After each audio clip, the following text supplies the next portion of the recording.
hiding in plain sight. What are the cues that Puzo gives us that we use to understand, or that he uses to guide us through the book, in reading the book? Well, the very first clue is the most self-evident, and it is the title itself, the Godfather. Godfather is a composite word that contains in itself, at the universal level, but also the very specific level, a number of extremely important meanings. Well, God, obviously, refers to this entity that is very commonly referred to in Western culture in particular. And what is the most important, the quintessential attribute of God? You could say omniscience, the ability to know everything, omnipotence, to do everything. But in reality, the absolute ultimate attribute of God is justice. He is the person, and I'm using E as a short, who dispenses the ultimate final justice, who will weigh everything that you've done in your life. There are no secrets to God, as Catholics particularly know, because they have to go to confession and tell all those things. There is no secret to God, and He is the ultimate judge, and He dispenses the absolute justice. Therefore, here we have a person, the Godfather, that has in itself the attributes, the elements of God. And the second part of the word is Father. And what is the function of the Father?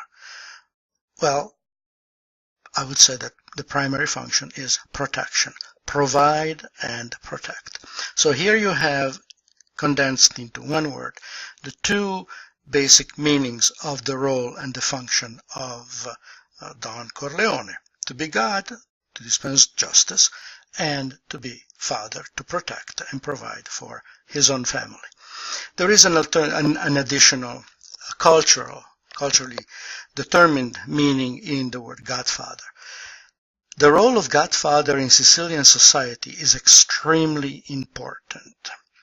Normally, a family, the father, chooses as Godfather to his son. Again, we are talking primarily about the male line, okay?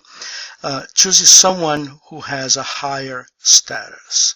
And he implicitly puts himself and his own sons or his own family under both the protection, but also and is committing himself and his family to the well-being of the more powerful person.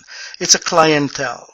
It's the creation of ties that go beyond the family and begin to entail a larger concept of society.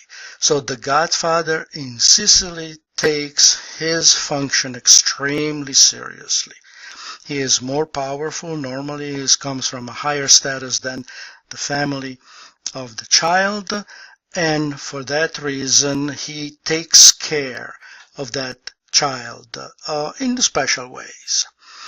There is, and you will see, we'll find it in the book, there is a passage where I think, I'm not sure who explains it, but says that in Sicily, the reasoning goes that life is so tough that you cannot make it with one father alone, and you need a second figure in your life, in your father, to help you make it through.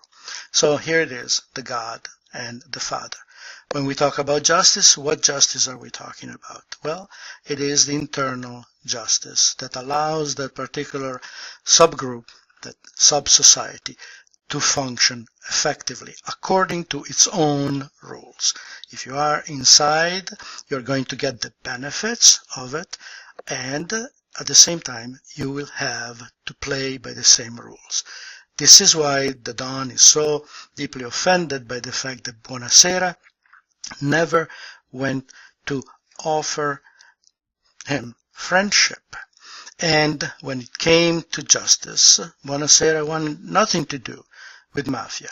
Therefore, he went to the American system. And what did he get in return?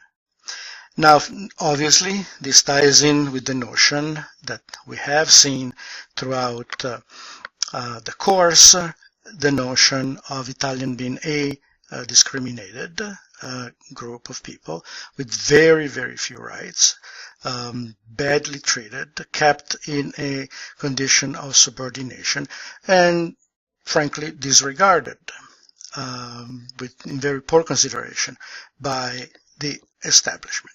Again, here we see that the Godfather is beginning to look like the hero, sort of quote-unquote Robin Hood, that stands up for the real values, for the real justice against the corruption and the unreliability of the system. I will throw in just a couple more words. When Buonasera asks the Godfather that the two hoodlums, two thugs, be killed because they beat up his daughter, the Godfather says, that I cannot do. We are not murderers. Well, okay. It's a relative. He says, well, she's not dead, therefore we are not going to kill him. Okay, this is really the application of the Hammurabi Code, an eye for an eye and a tooth for a tooth. You cannot seek a revenge that is bigger or higher or more severe than the offense that you have suffered. But at least you are entitled to that level of justice. And part 2 is done.